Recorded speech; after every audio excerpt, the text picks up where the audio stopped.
watching you. And still the government won't admit they faked a whole moon landing. Thought control race, psychotronic scanning, don't mind that.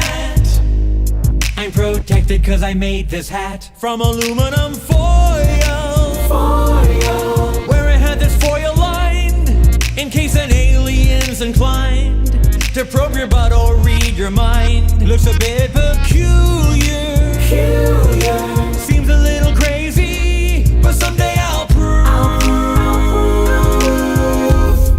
there's a big conspiracy.